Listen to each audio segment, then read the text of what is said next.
dire que derrière les trois leaders, c'est-à-dire Prost, Piquet et Johansson, eh bien un petit changement de position.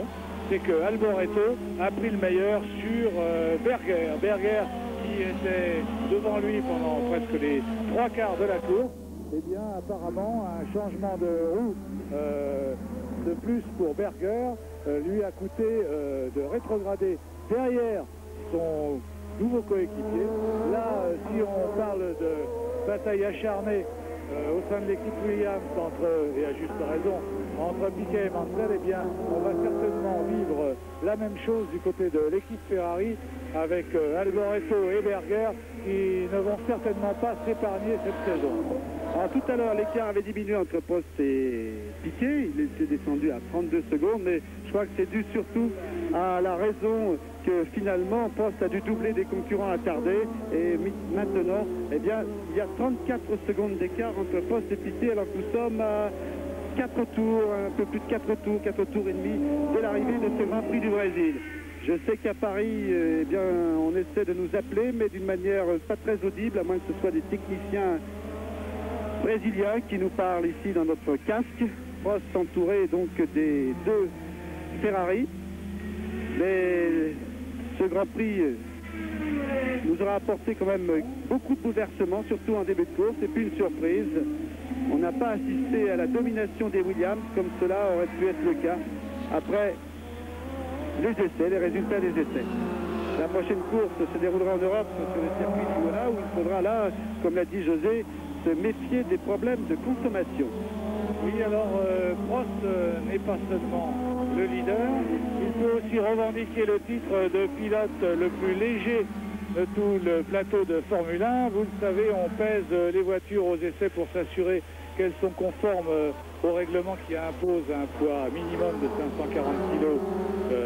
Et pour ce faire, et pour gagner du temps, on pèse les pilotes. Ici, Alboreto et Berger, c'est la bagarre. Ils sont à la lutte. Alors de dire finalement, toi Alain, tu es en tête, tu es tout seul, tu ne vas pas venir nous ennuyer, nous avons des comptes à régler tous les deux.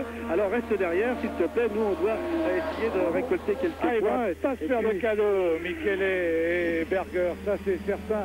Vous savez, Alboreto, c'est un pilote qui a une grande classe, qui avait perdu un petit peu le moral et l'inspiration sous l'essai de l'année dernière à cause de la saison désastreuse des Ferrari, mais qui va certainement, dont l'orgueil va être fouetté par l'arrivée d'un rival jeune et ambitieux comme Berger. Et regardez un petit peu la bataille qui se livre à 4 tours de l'arrivée maintenant. C'est vraiment, ils vont pas se faire de cadeaux, on pouvait le prévoir et on en a la démonstration là sous nos yeux. Fantastique bataille, au couteau. Et devant il y a Piquet deuxième, troisième Johansson. Des étincelles, un problème certainement pour Alboreto qui vient de se faire dépasser par Berger. Vous l'avez vu, la voiture a traîné par terre au freinage, elle a lancé une gerbe d'étincelles absolument invraisemblable. Petit problème technique donc pour Alboreto qui n'a pas pu résister au rush final de Berger. Ce qui a dû sans doute donner quelques sensations fortes à Alain Prost qui était juste derrière. Là, il a vu toutes ces étincelles, il a ralenti heureusement. Il ne s'est pas produit heureusement également d'affaissement de suspension. Voilà, cette fois Alain Prost a doublé Alboreto. Le classement des trois premiers est le suivant, vous le voyez sur votre écran. Le quatrième étant Berger, le cinquième Alboreto qui ralentit considérablement. Nous resterons d'ailleurs ici sur le circuit de Rio après l'arrivée en attendant le journal de 20h. Parce que là-bas, je crois qu'il est 20h en France, alors qu'ici, il est 3h moins le quart de l'après-midi. Et puis, certainement que dans le journal, eh bien, nous aurons les réactions d'Alain Prost. La première réaction après ce premier Grand Prix de la saison. Il reste, Jean-Louis Moncey, combien de tours? Deux tours de suspense, d'incertitude et d'espoir pour Alain Prost. Leader maintenant avec 33 secondes d'avance, 33 secondes, encore 2 tours pour Alain Prost, 33 secondes d'avance sur Piquet.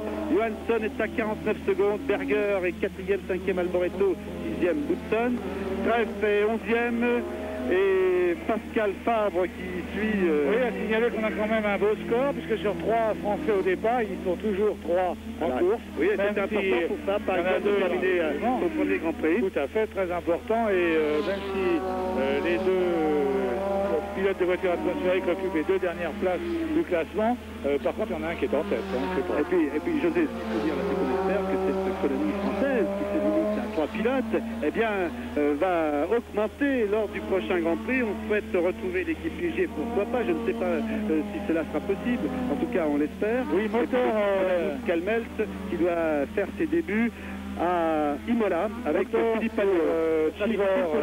Présent Imola. Oui, un moteur, d'autant plus que le moteur qu'il va peut-être pouvoir équiper ses voitures, le BMW Megatron, et qui équipe la BMW, la Arrows de Chivor, vient d'exploser sous nos yeux là.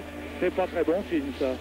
Dernier tour, encore un tour pour Alain Prost qui est à l'écoute de son moteur, à l'écoute de sa voiture et qui regarde tous ses manomètres. Une dernière fois, il effectue les vérifications. Dernier tour et peut-être le tour d'honneur pour Alain Prost qui obtiendrait sa 26e victoire.